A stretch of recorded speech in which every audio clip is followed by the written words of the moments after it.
Hi అండి. Trading చార్ట్లు చూస్తే ఆ గజిబిజి గీతలు, వాటి వెనకున్న సీక్రెట్ ఏంతో తెలుసుకోవాలనుకుంటున్నారా? అయితే ఈరోజు మనం ట్రెండ్ లైన్స్ అంటే ఏంటో, వాటిని డీకోడ్ చేసి మార్కెట్ను చాలా సింపుల్గా ఎలా అర్థం చేసుకోవాలో చూద్దాం. మొట్టమొదటిసారి ట్రేడింగ్ చార్ట్ చూసినప్పుడు ఎవ్వరికైనా ఇలాగే అనిపిస్తుంది. అంతా గజిబిజిగా అడ్డదిడ్డంగా ఉన్న గీతల్లాగే కనిపిస్తాయి. కాని అసలు మ్యాజిక్ ఏంటంటే ఆ గందరగోళంలోనే ఒక పద్ధతిని కనిపెట్టడం. సరే పదండి, దీని గురించి ఇంకాస్త లోతుగా చూద్దాం. సరే, మన మొదటి సెక్షన్ మార్కెట్ గందరగోళాన్ని అర్థం చేసుకోవడం. ఈ గజిబిజిలో ఒక పద్ధతిని ఎలా కనుక్కోవాలో ఇప్పుడు చూద్దాం. ఇది ఎలా ఉంటుందంటే, మనం ఏబీసీడీలు నేర్చుకుంటేనే కదా పదాలు, వాక్యాలు రాయగలుగుతాం. అలాగే మార్కెట్లో కూడా పెద్ద పెద్ద స్ట్రాటజీల జోలికి వెళ్లే ముందు ట్రెండ్ లైన్స్ లాంటి బేసిక్స్ మీద గట్టిపట్టు సాధించడం చాలా చాలా అవసరమన్నమాట. ఓకే, మన నెక్స్ట్ సెక్షన్ ట్రెండ్ లైన్ పరిచయం. అసలు ట్రెండ్ లైన్ అంటే ఏంటి, దాని బేసిక్స్ ఏంటో తెలుసుకుందాం. చాలా సింపుల్గా చెప్పాలంటే ట్రెండ్ లైన్ అంటే మార్కెట్ ఏ డైరెక్షన్లో వెళ్తుందో చూపించే ఒక గైడ్ లైన్ లాంటిది. ఇది మనకు మార్కెట్ యొక్క కథను చెబుతుంది. ప్రస్తుతం మార్కెట్ మూడ్ ఎలా ఉంది, ఎటువైపు ప్రయాణిస్తోంది అనేది ఇది మనకు చూపిస్తుంది. ఇక్కడ చూడండి, మనకు రెండు రకాలున్నాయి. ఒకటి బులిష్, ఇంకోటి బేరిష్.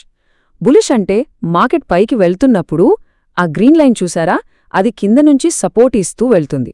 అదే బేరిష్ అంటే మార్కెట్ కిందకి పడిపోతున్నప్పుడు ఆ రెడ్ లైన్ పైనుంచి ఒక అడ్డంకిలా, రెసిస్టెన్స్లా పనిచేస్తుంది.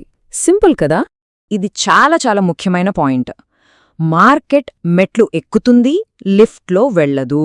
అంటే ఏంటంటే మార్కెట్లో ఎప్పుడూ ఒకే స్ట్రెయిట్ లైన్లో పైకి దూసుకెళ్లవు లేదా కిందకి పడిపోవు. అవి ఎప్పుడూ కాస్త పైకి కాస్త కిందకి ఇలా స్టెప్స్ లాగా కదులుతాయి. ఈ ఐడియానే మనల్ని పుల్ బ్యాక్ అనే కాన్సెప్ట్కి తీసుకువెళ్తుంది. పుల్ బ్యాక్ అంటే మరేం లేదండి, మార్కెట్ కాసేపు ఊపిరి పీల్చుకోవడం లాంటిది. ఒక ట్రెండ్లో వెళ్తున్నప్పుడు మధ్యలో చిన్నగా వెనక్కొస్తుంది. అసలు ట్రెండ్ మొదలైనప్పుడు మిస్ అయిన ట్రేడర్స్ ఉంటారు కదా, వాళ్లంతా ఇలాంటి పుల్ బ్యాక్ల కోసమే ఎదురుచూస్తుంటారు ట్రెండ్లో జాయిన్ అవ్వడానికి. సో గుర్తుపెట్టుకోండి, పుల్ బ్యాక్లు అంటే భయపడాల్సినవి కాదు, అవి మనకు దొరికే అవకాశాలు. రైట్, ఇక మూడవ సెక్షన్ ట్రెండ్ లైన్స్ను ఎలా గీయాలి. ఇప్పటిదాకా థియరీ విన్నాం కదా, ఇప్పుడు ప్రాక్టికల్గా ఎలా చేయాలో చూసేద్దాం. ఇది మాత్రం అస్సలు మర్చిపోవద్దు. ఒక ట్రెండ్ లైన్ గీయాలంటే కనీసం 2 పాయింట్లు కావాలి. అంటే 2 క్యాండిల్ విక్స్ ఆ లైన్ను టచ్ చేయాలి. ఒకే ఒక్క పాయింట్తో గీసింది దాన్ని మనం ట్రెండ్ లైన్ అనలేం. ఇది గోల్డెన్ రూల్. ఈ ప్రాసెస్ చాలా సింపుల్. ఫస్ట్ స్టెప్, మొదటి స్వింగ్ పాయింట్ను కనిపెట్టాలి. అప్ ట్రెండ్ అయితే లో పాయింట్, డౌన్ ట్రెండ్ అయితే హై పాయింట్. స్టెప్ 2, మార్కెట్ కాస్త మూవ్ అయ్యి ఒక పుల్ బ్యాక్ ఇచ్చేదాకా వెయిట్ చేయాలి. స్టెప్ 3, ఆ పుల్ బ్యాక్ తర్వాత వచ్చే రెండో స్వింగ్ పాయింట్ను పట్టుకోవాలి. ఫైనల్గా స్టెప్ 4, ఆ మొదటి పాయింట్ని ఈ రెండో పాయింట్ని ఒక స్ట్రెయిట్ లైన్తో కలిపేయడమే. అంతే, మన ట్రెండ్ లైన్ రెడీ. సరే, ఇప్పుడు మన 4వ సెక్షన్ ట్రెండ్ లైన్స్తో ట్రేడింగ్ చేయడం. లైన్ గీయడం వచ్చేసింది. ఇప్పుడు దాన్ని ఒక పవర్ఫుల్ ట్రేడింగ్ స్ట్రాటజీగా ఎలా మార్చుకోవాలో చూద్దాం. ఇది ట్రేడ్ ఎంట్రీకి మ్యాజిక్ నంబర్. నంబర్ 3, ధర మూడోసారి ట్రెండ్ లైన్ను టచ్ చేసినప్పుడు అది మనకు ట్రేడ్లోకి ఎంటర్ అవడానికి ఒక స్ట్రాంగ్ సిగ్నల్ అన్నమాట. గుర్తుంచుకోండి, మొదటి 2 పాయింట్లు లైన్ను కన్ఫర్మ్ చేస్తాయి. మూడో పాయింట్ మనకు ట్రేడింగ్ అవకాశం ఇస్తుంది. ఈ టేబుల్ మనకు ఒక క్లియర్ ట్రేడింగ్ ప్లాన్ ఇస్తుంది. అప్ ట్రెండ్లో అయితే మూడో టచ్ దగ్గర కొంటాం. స్టాప్ లాస్ ఏమో దాని కింద ఉన్న స్వింగ్లో కింద పెడతాం. మన ఫస్ట్ టార్గెట్ దాని పైన ఉన్న స్వింగ్ హై.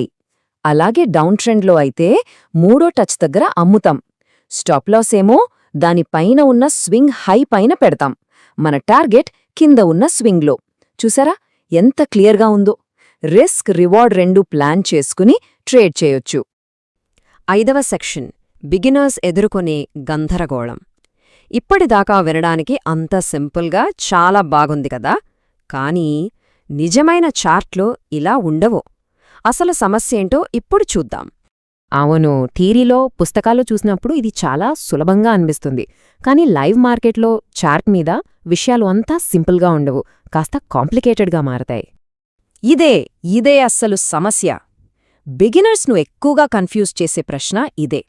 ఒకే చార్ట్లో మనకు రకరకాల అవకాశాలు కనిపిస్తాయి. ఒకేసారి పైకి వెళ్తున్నట్టు ఒక లైన్ గీయొచ్చు, కిందకి పడుతున్నట్టు ఇంకో లైన్ గీయొచ్చు. మరి అప్పుడు ఏ ట్రెండ్ లైన్ కరెక్ట్? దేన్ని ఫాలో అవ్వాలి? ఈ కన్ఫ్యూజన్ వల్లే చాలా నష్టాలొస్తాయి. ఎందుకంటే ఒకే చార్ట్లో చాలా ట్రెండ్ లైన్స్ గీయొచ్చు. ఒక్కొక్కసారి ఒక పెద్ద డౌన్ ట్రెండ్లో ఒక చిన్న అప్ ట్రెండ్ కనిపిస్తుంది. మనం ఆ చిన్నదాన్ని చూసి ట్రేడ్ చేస్తే అసలు పెద్ద ట్రెండ్కి ఎదురు వెళ్ళినట్టు అవుతుంది. బిగినర్స్ డబ్బు పోగొట్టుకోవడానికి ఇదొక మెయిన్ రీజన్. సరే, ఇప్పుడు మన ఆఖరి సెక్షన్, తదుపరి అడుగు ట్రెండ్ను గుర్తించడం. ఈ గందరగోళం నుంచి బయటపడటానికి ఒకే ఒక దారి ఉంది. అదేంటో ఇప్పుడు చూద్దాం. ఇక్కడొక సీక్రెట్ ఉంది. అసలైన స్కిల్ ట్రెండ్ లైన్ను ఎలా గీయాలి అనే దాంట్లో లేదు, ఏ ట్రెండ్ లైను గీయాలో తెలుసుకోవడంలో ఉంది. అంటే ముందు మనం మార్కెట్ మెయిన్ ట్రెండ్ ఎటువైపు ఉందో కనిపెట్టాలి. ఆ తరువాత ఆ ట్రెండ్కు సపోర్ట్ చేసే లైను మాత్రమే గీయాలి. ఈ ఒక్క మాట ఈ మొత్తం విశ్లేషణకు సారాంశం. అసలు ప్రశ్న లైన్ను ఎలా గీయాలి అనేది కాదు, ఏ లైన్ను గీయాలి అనేది. మనం మన మైండ్ సెట్ను మార్చుకోవాలి. లైన్ గీయడం అనేది ఒక టూల్ మాత్రమే. దాన్ని ఎప్పుడు ఎలా వాడాలో తెలియడమే అసలైన స్ట్రాటజీ. సో చివరిగా ఒక ప్రశ్న, సరైన లైనును గీస్తున్నామని కన్ఫర్మ్ చేసుకోవడానికి ఒక ట్రేడర్ మార్కెట్ యొక్క అసలు ట్రెండ్ను, అంటే ప్రైమరీ ట్రెండ్ను గుర్తించడం ఎలా నేర్చుకోవాలి? ట్రెండ్ లైన్ గీయడం అనేది మొదటి అడుగు మాత్రమే. అసలైన ప్రయాణం సరైన ట్రెండ్ను గుర్తించడంతోనే మొదలవుతుంది. ఈ విషయం గురించి మరింత తెలుసుకోవాలనే ఆసక్తి కలిగిందని ఆశిస్తున్నాను. ఇలాంటి మరిన్ని ఫైనాన్షియల్ స్ట్రాటజీల గురించి తెలుసుకోవాలనుకుంటే తప్పకుండా సబ్స్క్రైబ్ చేసుకోండి. ఈ సమాచారం స్నేహితులకు కూడా హెల్ప్ అవుతుందనుకుంటే వాళ్లతో షేర్ చేయండి. ఆర్థిక ప్రయాణంలో ఇదొక మంచి స్ఫూర్తినిస్తుందని ఆశిస్తున్నాం.